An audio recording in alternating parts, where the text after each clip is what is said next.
Cyclopedia, he wrote this, quote, "Among the charges preferred against the order of Knights Templar for which Jacques de Molay suffered martyrdom was that of worshipping an idol or image called Baphomet.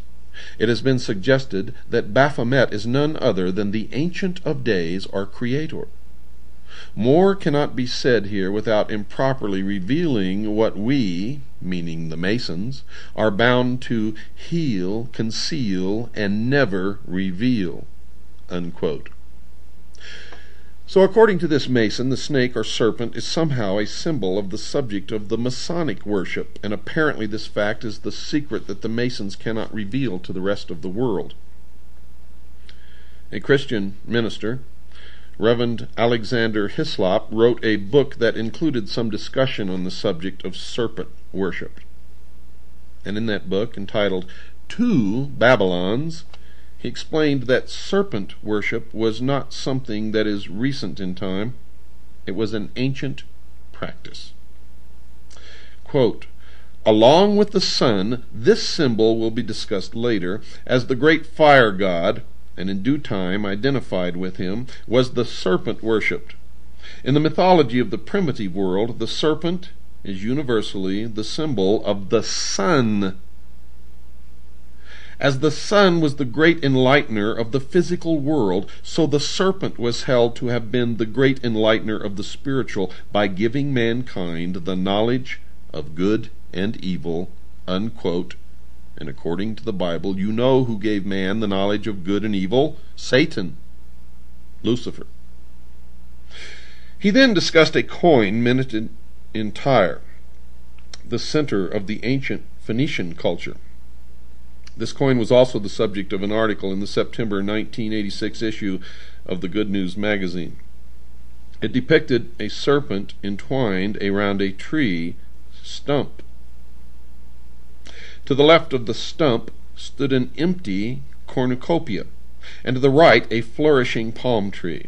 The snake on the coin is the symbol of the powerful god whom the Romans called Esculapius. The name means the man instructing snake, or the snake that instructs man, and the article then reported, quote, "In mythology, Aesculapius was believed to be the child of the sun, and thus the enlightener of mankind.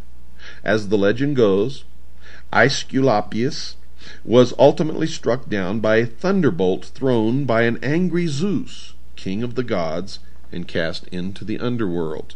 Unquote. The tree stump, folks, represented the fallen god and his ruined kingdom. In the mythologies of many ancient civilizations, the image of a fallen tree was used to symbolize the cutting off of a great god or hero, someone cut off in the midst of their power. You see, the snake on the coin was shown twisting itself around the dead stump, exerting its power in an attempt to restore his fallen kingdom. The cornucopia is an ancient symbol of plenty, but it was empty on the coin. This has been interpreted as meaning that the abundance had been cut off because the great God has been cut off.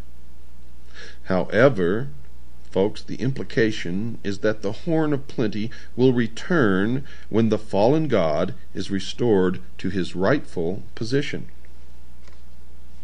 The palm tree shown on the coin is a well-known symbol of victory, so it appears that the coin was minted to depict the anticipated return of the fallen snake god to the world. And the Bible talks about a fallen serpent in the book of Revelation, chapter 12, verse 9. However, in this case, folks, the snake is connected to another symbol of the serpent, a great dragon.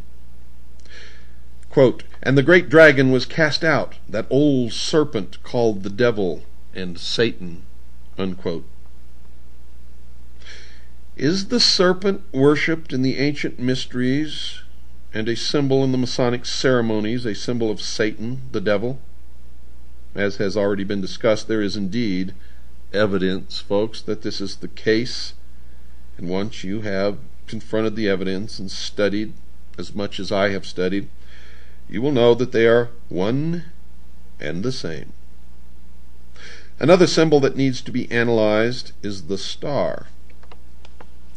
On the page opposite page 124 in Mackey's Encyclopedia is a drawing illustrating the symbols of Freemasonry.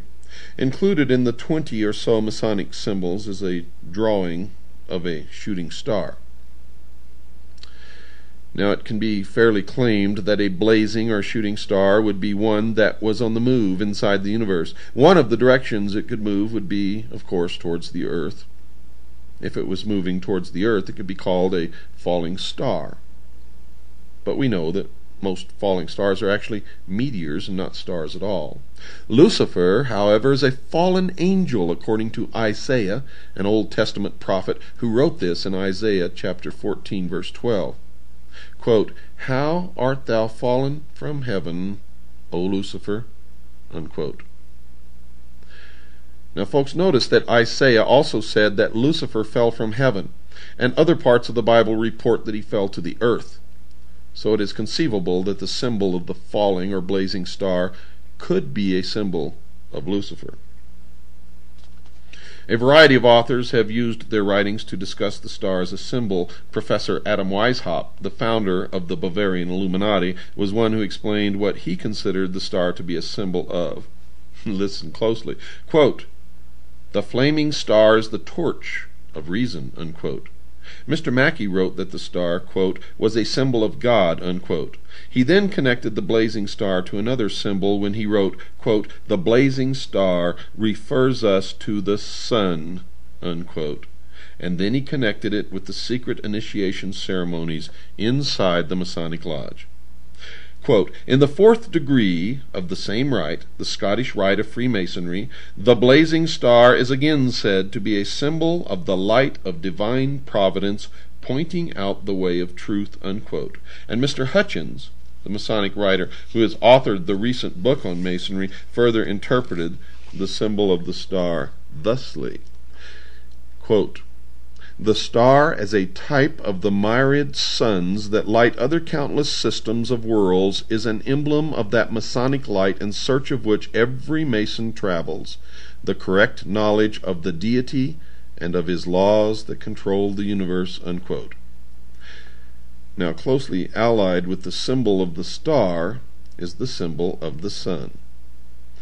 Albert Pike identified it with the worship of the past in this collection of quotes from his writings, and pay close attention. Quote, "The worship of the sun became the basis of all the religions of antiquity," unquote. Quote, "Thousands of years ago, men worshipped the sun. Originally, they looked beyond the orb to the invisible God. They personified him as Brahma, Amun, Osiris, Baal, Adonis, Malkarth, Mithras, and Apollo. Krishna is the Hindu sun god," unquote.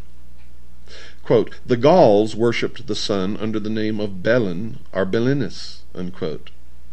Quote, "The sun is the ancient symbol of the life-giving and generative power of the deity. The sun was his manifestation and visible image," unquote. Quote, "The sun is the hieroglyphical sign of truth because it is the source of light," unquote. So Mr. Pike identified the sun as a symbol of a deity that should be worshipped. He chose to capitalize the first letter in the word, the S, as one would in recognizing the name of a deity. And if you've been listening to this series, you already know that, of course, it was. Albert Mackey repeated Mr. Pike's contentions with comments like these about sun worship. Quote, "It was the oldest and by far the most prevalent of all the ancient religions. Eusebius says that the Phoenicians and the Egyptians were the first who ascribed divinity to the sun. Hardly any of the symbols of Masonry are more important in their signification or more extensive in their application than the sun as the source of material light. It minds the Mason of that intellectual light of which he is in constant search." The sun is then presented to us in Masonry, first as a symbol of light, but then more emphatically as a symbol of sovereign authority. Unquote. So, folks, the sun was a symbol of something that only the believers in the religion known as the ancient mysteries understood.